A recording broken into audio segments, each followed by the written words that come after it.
우리는 디지털 세상 속에서 뭐랄까 또 다른 나를 만들어가고 있죠. 그런데 이 디지털 정체성과의 관계, 이게 생각보다 꽤 복잡하고 때로는 좀 불안하게 느껴지기도 합니다. 오늘 바로 그 관계를 한번 깊숙이 들여다보려고 합니다. 혹시 그런 경험 없으신가요? 온라인에서 듣는 비판 한마디가 현실에서의 실패보다 이상하게 더 아프게 느껴질 때가요? 대체 왜 그럴까요? 바로 이 누구나 한 번쯤 겪어봤을 법한 경험 속에 오늘 우리가 탐구할 디지털 자아의 핵심이 숨어 있습니다. 자, 이 문장 정말 현대사회의 본질을 날카롭게 꿰뚫는 말이죠. 우리의 정체성이 머무는 공간이 이제는 이 물리적인 육체를 넘어서 저 차가운 디지털 서버로 확장되었다는 걸 아주 명확하게 보여줍니다. 자, 그럼 첫 번째 질문으로 넘어가 보죠. 대체 우리는 왜 어떻게 보면 그냥 데이터에 불과한 이 디지털 흔적을 우리 자신과 이렇게까지 강하게 동일시하게 된 걸까요? 그 이유부터 한번 파헤쳐 보겠습니다.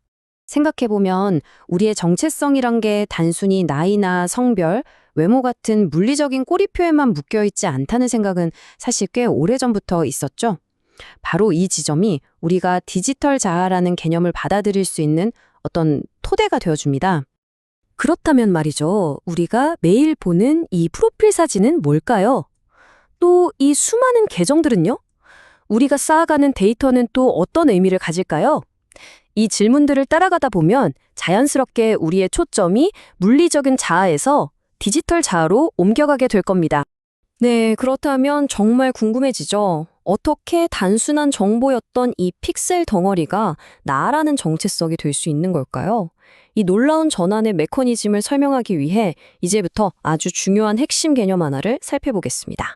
이 모든 현상을 관통하는 핵심 개념이 바로 색입니다. 여기서 색은 어떤 특정 종교적, 철학적 의미를 떠나서요. 이렇게 이해하시면 쉽습니다.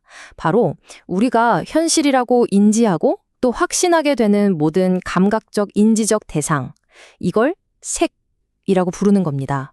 이게 모든 설명의 기초가 될 거예요. 자, 이 정의를 한번 적용해 보면요. 정말 흥미로운 지점이 드러납니다.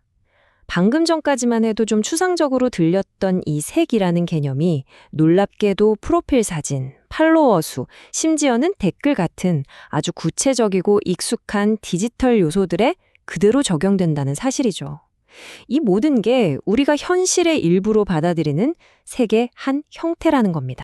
논리적으로 따져보면 픽셀은 그냥 빛의 점일 뿐이잖아요. 정말 가볍죠? 하지만 우리가 그 디지털 형태에 부여하는 감정적인 무게, 그리고 그걸 진짜라고 느끼는 그 현실감은 결코 가볍지가 않습니다. 이제 이번 이야기의 가장 핵심적인 긴장 관계, 그러니까 역설에 대해 다뤄보겠습니다. 우리의 디지털 정체성이 한편으로는 굉장히 단단하고 영원할 것처럼 느껴지는데 다른 한편으로는 믿을 수 없을 만큼 취약한 기반 위에 서 있다는 모순이죠. 여기서 중요한 건 디지털 아바타를 무슨 가짜 자아처럼 봐선 안 된다는 겁니다. 그게 아니에요. 그건 그냥 우리의 정체성이 다른 방식으로 표현된 또 다른 형태의 자아일 뿐입니다. 하나는 생물학적 정보로, 다른 하나는 디지털 정보로 구성되어 있다는 차이만 있을 뿐이죠. 그럼 디지털 자아는 대체 왜 그렇게 견고하게 느껴지는 걸까요? 바로 이 세 가지 특징 때문입니다. 첫째, 숫자나 기록처럼 객관적인 데이터로 보이죠. 둘째, 좋아요 수나 순위처럼 타인과 즉각적으로 비교가 가능합니다. 마지막으로 쉽게 사라지지 않을 것 같은 영속성을 느끼게 하죠. 계속 변하는 현실 속의 나보다 훨씬 더 고정된 실체처럼 느껴지게 만드는 요인들입니다. 하지만 우리가 그토록 단단하다고 믿었던 그 모든 것은 사실 아주 쉽게 깨질 수 있는 기반 위에 세워져 있습니다. 이제 그 영속성의 이면, 즉 취약성에 대한 이야기로 넘어가 보겠습니다. 한번 상상해 보세요.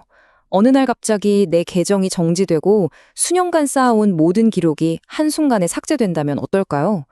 이처럼 디지털 세상에서의 상실은 물리적인 사건이 아닌데도 불구하고 마치 내 존재의 일부가 통째로 증발해버린 것 같은 엄청난 충격을 줍니다. 그때 느끼는 감정은 아주 명확합니다. 바로 내가 사라졌다. 디지털 형태의 자아가 삭제되었을 때 우리가 느끼는 그 깊은 실존적 상실함은 이 한 문장으로 요약될 수 있을 겁니다. 존재 자체가 소멸된 것 같은 그런 느낌이죠.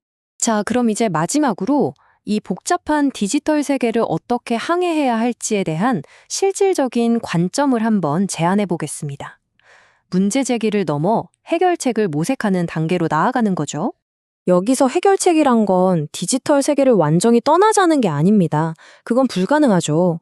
대신 우리가 이 디지털이라는 재료를 다루는 관점 자체를 바꾸는 겁니다.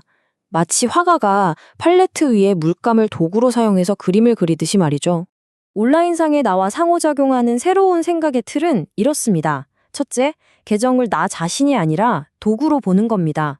둘째, 데이터를 나의 실체가 아니라 그저 기록으로 인식하는 거죠. 그리고 마지막으로 평가는 나에 대한 규정이 아니라 외부에서 오는 하나의 신호로 받아들이는 겁니다. 핵심은 바로 이겁니다. 이 모든 디지털 표현물들을 나라는 본질적인 자리에 놓지 않는 것. 그것들을 나 자신과 동일시하는 대신 내 본질과는 분리된, 내가 잠시 사용하는 표현의 일부로 보는 거죠. 이 의식적인 거리두기, 이게 바로 핵심입니다. 오늘 이야기의 강력한 메시지를 이 한 문장으로 마무리하겠습니다. 픽셀도 색이다. 하지만 데이터 역시 내가 아니다. 디지털 세계의 모든 것은 현실처럼 느껴지는 색이 될 수 있지만 그것이 곧 나 자신은 아니라는 사실. 이 명료하고 힘있는 생각이야말로 우리가 이 디지털 시대를 살아가는데 아주 중요한 지침이 되어줄 겁니다.